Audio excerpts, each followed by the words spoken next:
Hello everybody and welcome back to a brand new video. Now today I wanted to do another RuneScape history video, and throughout RuneScape's history there has been quite a few different unintentional training methods. Now I'm not really talking about overpowered methods necessarily, just methods that were either a bug and totally unintentional, or certain mechanics that were never intended to be a training method. A good example of this is the wind-up toy mouse, which is what I'm going to talk about first. But beyond that, there are quite a few other interesting methods, and I just find this really fascinating. Let me know what you think of this video. I hope you guys enjoy, and let's get started.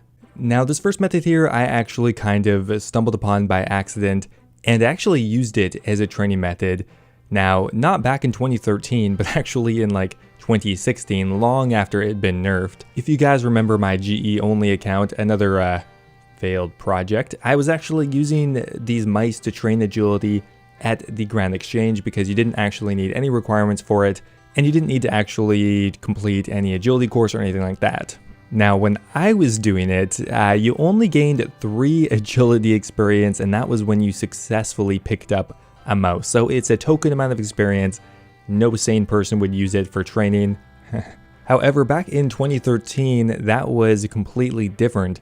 Now this method actually goes back further than 2013. Back in RS2, they had the exact same problem, and it was patched sometime after the 2007 era. So when they brought back the reboot server, this exploit was essentially still in the game.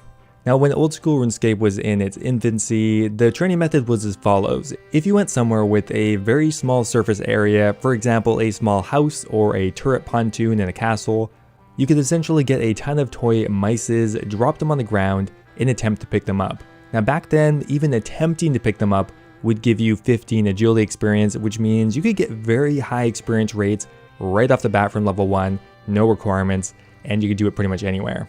Now the agility experience rate was somewhere between 50 and 60k agility experience an hour, which is competitive with some of the better rates in the entire game, but more problematic was the fact that you could do it at level 1, and comparing that agility rate to the ones available at level 1 made it a clear favorite training method, being probably 5 or 6 times quicker than any other method available at level 1. Now this was kind of game breaking in the way that you could now speed through the early agility grind in, well, probably a fifth of the time. Getting from level 1 to 30 agility could be done in 20 or 30 minutes with this method. Now this oversight, in my opinion, is kind of why with future content releases, Jagex has been very careful to only give very small token amounts of experience from any non-training method. There are of course a few exceptions to this, but there hasn't really been a method like this added since then, and probably for good reason. This method was patched out on March 21st of 2013, which means it was only really in the game for 1 month. Now next up here is Nightmare Zone, and while everyone knows Nightmare Zone was very controversial even back in 2014, 2013, there were quite a few controversial parts about it. One is that there was a 6-hour timer that you could pretty much AFK for Nightmare Zone if you had your account set up in a certain way. Now while I would agree that is probably an oversight, I'm going to be talking about something very specific.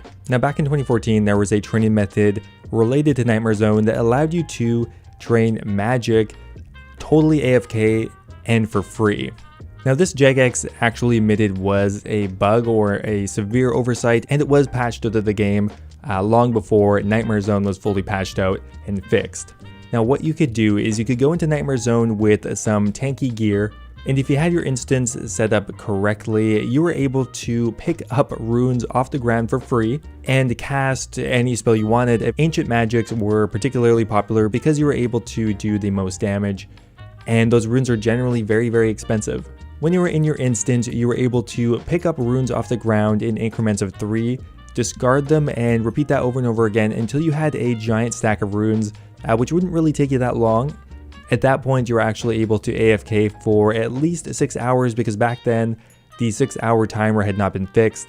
Now this didn't provide exactly top tier experience rates, but considering you could literally go to school and come back and your character would still be attacking, they were pretty good. You could get somewhere between 30k and 50k magic experience an hour, and in my opinion this is more overpowered than being able to train melee because generally magic comes with a cost. Now on March 4th, 2014, they did make a game integrity change and patched it out, even though it had failed a poll, which is hilarious. Of course, nobody's gonna vote to remove a free AFK magic training method, but in my opinion this was probably one of the more overpowered parts of Nightmare Zone's infamous history. Now, I'm sure a lot of people will remember this one. It's from 2016, right when zeah was released. Now, with zeah came the new favor system and all of the different houses, Hosidius, Lovakenge, Piscalarius, and notably to this story is Arceuus. Now, as with all of the houses, to unlock all of the content, you needed to gain the required favor. And for the Arceuus house, there's a few different ways to do that. But one of the most popular methods was actually collecting library books in the Arceuus library. Now, while this was intended to mainly be done for favor, there was kind of a side effect here, and that was that by turning in the books, not only did you get favor, but you also got experience. Now, the experience came in the form of a book called a Book of Arcane Knowledge. And if you look at the Book of Arcane Knowledge today, it gives 11 times your magic level in experience if you pick magic, and 4 times your runecrafting level if you pick runecrafting. However, on the release day, these rates were actually double what they are now. Now, this is from my own recollection and a few Reddit posts I managed to find, but it was very quickly changed, so I'm not really sure if there's proof of the exact rates beyond hearsay. From my understanding, they were double what they are now, so 8 times your runecrafting level. But if you have any proof or numbers, I would appreciate it if you left a comment down below. Now, even 8 times your runecrafting level, the way it was designed, wouldn't actually be that good runecrafting experience per hour because all of the library books would take a long time to find, and back then there weren't any fancy RuneLite plugins, and nobody knew yet that there was actually a logical way to predict where the books were. However, the main issue is that there were actually so many people completing this content that people were marking where the books were with vials and flowers and stuff like that. So even without any plugins, people are actually able to find the books really quickly, and with an 8 times runecrafting experience rate, people were reportedly getting up to 100k an hour runecrafting experience, which is way faster than pretty much any other method. And had this update not been changed at all, today with a RuneLite plugin, you could get ridiculous amounts of runecrafting experience every hour.